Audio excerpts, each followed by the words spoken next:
অন্য আরেকটা প্রশ্ন এখানে আমি এখানে লিখে রেখেছি, যেটা হচ্ছে চরিত্র কি জন্মগত নাকি এটাকে তৈরি করা যায়। তো বিষয় হলো চরিত্র কখনোই জন্মগত এটা বলা যাবে না। চরিত্র কোনো একদিনে তৈরি হয় না, এবং এটি স্থির বিষয় কিছু না যে প্রতিদিনের চিন্তা এবং সিদ্ধান্তের পুনরাবৃত্তি ধীরে ধীরে মানুষের ব্যক্তিত্বকে গড়ে তোলে। যদি কেউ প্রতিনিয়ত নিজের জীবনে রাগ পালন করে, তাহলে সে কি তাহলে সে রাগী মানুষে পরিণত হবে।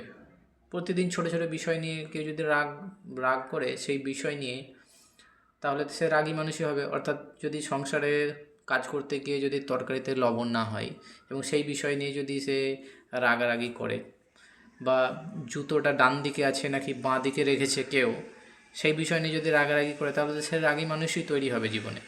যদি কেউ নিয়মিত সহানুভূতি এবং সততার চর্চা করে, তাহলে সেটাই তার পরিচয় হয়ে দাঁড়াবে। তো চরিত্র আসলে দৃশ্যমান চিন্তা, তাই না? তো আপনি আজ যা ভাবছেন, আগামীকাল সেটাই আপনি হয়ে উঠবেন। তো এই বিষয় সম্বন্ধে যদি আরও বিস্তারিত পড়তে চান, তাহলে এই যে রেফারেন্সটা দেওয়া আছে এখানে, এই রেফারেন্স থেকে পড়ে নিতে পারেন।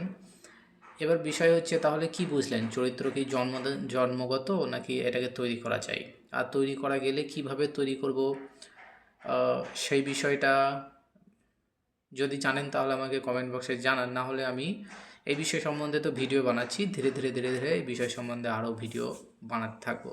So thank you for watching this video, see you in the next one, till then take care, bye by.